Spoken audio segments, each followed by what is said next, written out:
Hello guys, how are you? Hope आप सब बिल्कुल ठीक ठाक होंगे। मेरा नाम सुमैन है and I am from Pakistan. यहाँ पे जी आज हम बात करेंगे Pakistan versus India most richest people. Let's see कौन कौन से रिचेस्ट लोग हैं पाकिस्तान में और इंडिया में।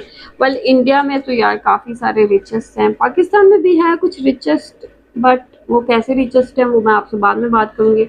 तो बिना टाइम वेस्ट किए पहले वीडियो देखते हैं। वीडियो देखने से पहले चैनल को लाजमी सब्सक्राइब कर लें। तो चलते हैं, देखते हैं वीडियो। Let's go. दोस्तों, दुनिया के सबसे अमीर बिलियनियर्स की बात की जाए तो भारत जैसे देश में तो इनकी भरमार है। भारत की इकोनॉमी का साइज उस वक्त $3 ट्रिलियन से ज्यादा है और आज के टाइम में हमारे पास 227 से ज्यादा बिलियनियर्स हैं। लेकिन हमारे पड़ोसी देश पाकिस्तान में क्या हाल है? पाकिस्तान में अगर आप टॉप 15 बिलियनियर्स की लिस्ट निकालना चाहेंगे तो वो आपको कहीं नहीं मिलेंगे, क्योंकि पाकिस्तान में सिर्फ 10 ही लोग ऐसे हैं जिनकी नेटवर्थ $1 बिलियन से ज्यादा है। ऐसे में जानना बहुत ही ज्यादा इंटरेस्टिंग है कि आखिर पाकिस्तान के ये 10 बड़े लोग कैसे अपना पैसा खर्च करते हैं और इंडिया के बिलियनियर्स के मुकाबले उनकी जिंदगी कैसी है। आज हम इसी विषय पर आपके लिए वीडियो लेकर आए हैं, तो बने रहिए वीडियो के अंत तक हमारे साथ। और वीडियो शुरू होने से पहले चैनल को सब्सक्राइब करना और बेल आइकन दबाना मत भूलिए। पहले बात करते हैं भारत और पाकिस्तान के सबसे अमीर लोगों की, यानी शाहिद खान और मुकेश अंबानी। शाहिद खान इस वक्त पाकिस्तान के सबसे अमीर आदमी हैं, जिनकी company flex and gate auto parts बनाने का काम करती है। शाहिद पाकिस्तान में पैदा हुए थे, लेकिन फिर वो पढ़ाई के लिए अमेरिका चले गए, जहां पर अपनी इंजीनियरिंग की डिग्री खत्म करने के बाद उन्होंने flex and gate company join कर ली। इसके बाद उन्होंने बम्पर वर्क्स नाम की कंपनी शुरू की, जिसे उन्होंने बाद में फ्लैक्स एंड गेट के साथ मर्ज कर लिया। और जिस कंपनी में वो कभी काम करते थे उन्होंने वो कंपनी खरीद ली। इन्हें टोयोटा कंपनी से उस वक्त एक बड़ा ऑर्डर मिला, जिससे शाहिद ने फ्लैक्स एंड गेट की सेल्स को $17 मिलियन से आज $2 बिलियन कर दिया है। शाहिद का परिवार उतना अमीर नहीं था, लेकिन फ्लैक्स एंड गेट की अच्छी शुरुआत के बाद उन्होंने कभी पीछे मुड़कर नहीं देखा और 2012 में वो फोर्ब्स के कवर पेज पर भी थे। शाहिद को खेलों में काफी दिलचस्पी है और उन्होंने अमेरिका के नेशनल फुटबॉल लीग की जैक्सनविल जैगुआर्स नाम की टीम भी $770 मिलियन में खरीद रखी है। इसके अलावा वो इंग्लिश प्रीमियर लीग में खेलने वाली टीम फुलहम FC के भी मालिक हैं, जिन्हें उन्होंने 150 से 200 मिलियन पाउंड्स में खरीदा था। शाहिद ने रेसलिंग की दुनिया में कदम रखते हुए भी ऑल एलीट रेसलिंग नाम की कंपनी शुरू की है, जिसे वो और उनका बेटा मिलकर चलाते हैं। शाहिद की नेटवर्थ आज $8 बिलियन है और अगर भारत और पाकिस्तान का बंटवारा ना होता तो वो भारत के 24वें सबसे अमीर इंसान होते। जी हाँ, सही सुना आपने, 24वें। हाँ, माना कि पाकिस्तान में अमीर लोग हैं, लेकिन वो भारत के अमीरों जितने अमीर नहीं हैं।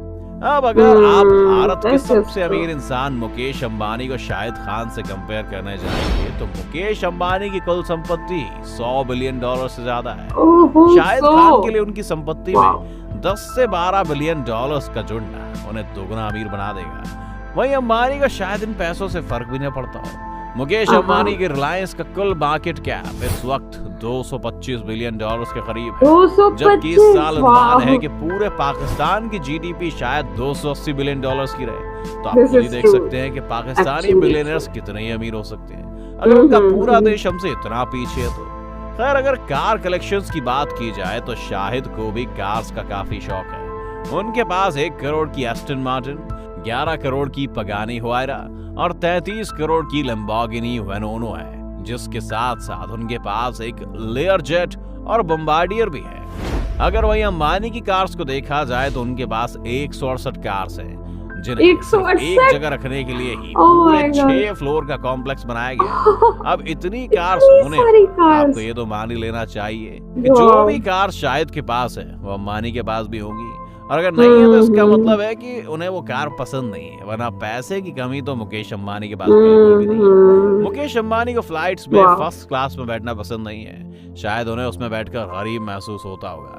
इसलिए उन्होंने अपने लिए करीब 600 करोड़ रुपए का एक बोइंग बिजनेस जेट खरीदा हुआ है, जहां उनके ऐशो-आराम की सुविधा है। वैसे शाहिद खान के फैंस को इतना निराश होने की जरूरत नहीं है, क्योंकि शाहिद खान के पास $200 मिलियन की एक सुपर याट है, जहां स्विमिंग पूल से लेकर लग्जरी डेक्स और Oh बाकी my कई ऐशो God, आराम this का is सामान है। nice. इस मामले में हमारे अंबानी उनसे थोड़ा जरूर पीछे हैं, क्योंकि उनकी सुपर याट की कीमत करीब $80 मिलियन है, लेकिन हमारे और आपके लिए सिर्फ Okay. ये याट भी किसी राजा के महल जैसी है।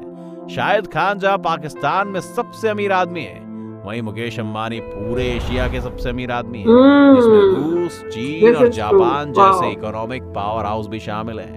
भारत के दूसरे नंबर के सबसे अमीर इंसान की बात की जाए तो वह गौतम अडानी, जिनकी गौतम नेटवर्थ अडानी। नवंबर 2021 में अपने ऑल टाइम हाई $89 बिलियन पर थी। अडानी के कई बिजनेसेस हैं, जिनमें से उनके फॉसिल फ्यूल और पेट्रोकेमिकल बिजनेस के बारे में सबसे ज्यादा बात की जाती है। अब चलते हैं पड़ोसी देश पाकिस्तान में। पाकिस्तान के दूसरे नंबर पर सबसे अमीर इंसान है मोहम्मद अनवर परवेज, जो UK based best way group के फाउंडर और चेयरमैन हैं। साथ ही पाकिस्तान के यूनाइटेड बैंक में भी उनका अच्छा खासा इन्वेस्टमेंट है। परवेज की नेटवर्थ इस वक्त $4 बिलियन के करीब है। आप अब हंसना बंद कर सकते हैं, किसी गरीब पर हंसना अच्छी बात नहीं होती। अब नहीं है पाकिस्तानियों के पास इतना पैसा तो क्या किया जा सकता है। कमाल की बात तो ये है कि जो हमने दो नाम आपको बताए, शाहिद खान और मोहम्मद अनवर परवेज, ये दोनों ही लोग पाकिस्तान में नहीं रहते। शायद अमेरिका में रहते हैं और परवेज यूके में, और इन दोनों की कमाई का बड़ा हिस्सा पाकिस्तान से नहीं आता है, और शायद इसीलिए दोनों इतने ज्यादा अमीर हैं।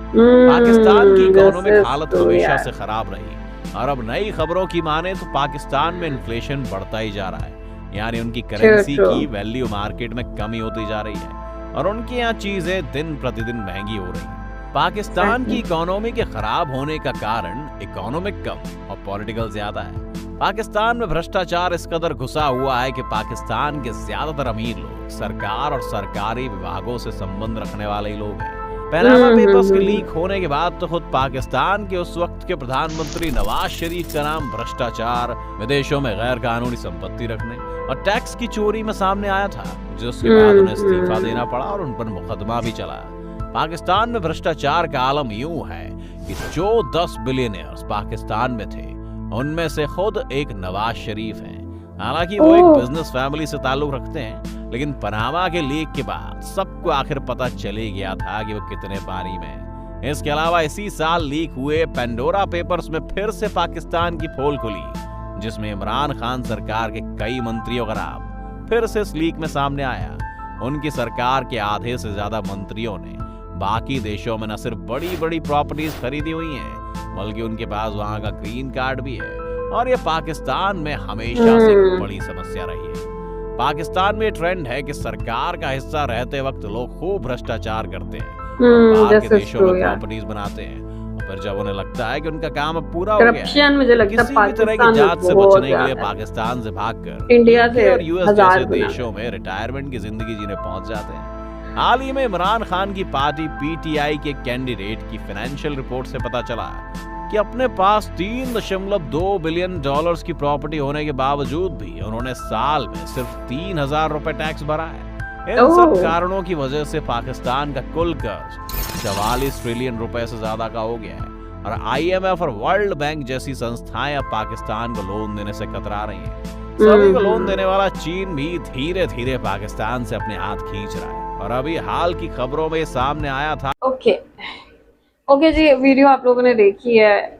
Billionaires of Pakistan and India no doubt यार, बहुत पैसा इंडियंस के पास, और इंडिया में पाकिस्तान में अब बहुत ज़्यादा जो एक अंतर कहते हैं बन चुका है कि लाइक पाकिस्तान में मुझे लगता है कि यार सिक्योरिटी की बहुत कमी है, किसी भी चीज़ में आपको सिक्योरिटी नहीं मिलेगी। यही वजह है कि पाकिस्तान में कोई भी ज़्यादा अमीर बंदा, जैसे इन्होंने कहा ना कि जो अमीर है एक Shahid and the other one, वो एक यूएस में रहता है, एक यूके में रहता है। सो दिस इज़ ट्रू कि पाकिस्तान में सिक्योरिटी नहीं है। दिस इज़ द रीज़न कि लोग जो है पाकिस्तान छोड़ के जाके दूसरी कंट्रीज़ में रहना पसंद करते हैं। लेकिन इंडिया में सिक्योरिटी इज़ क्वाइट बेटर, और इंडिया में बहुत सारी फैसिलिटीज़ भी हैं, बिजनेस को लेके बहुत सारी अपॉर्चुनिटीज़ भी हैं, इसलिए वहाँ पे आई थिंक ज़्यादा अट्रैक्शन है। और पाकिस्तान इसीलिए बिजनेस में पीछे है क्योंकि पाकिस्तान में बिजनेसमैन के लिए कोई अट्रैक्शन नहीं है। तो अभी तो बहुत ज़्यादा हालात ख़राब हो चुके हैं। 2 साल पहले शायद बेहतर थे थोड़े, अभी बहुत ज़्यादा ख़राब हो चुके हैं। और आप लोग क्या कहेंगे, मुझे बहुत अच्छा लगा कि इंडिया के अमीर लोग इतने अमीर है सीरियसली। तो आप लोग जो भी कहना चाहते हैं लास्ट में बताएं कमेंट सेक्शन में। अपना ख्याल रखें, प्लीज चैनल का भी। I will see you till then, take care.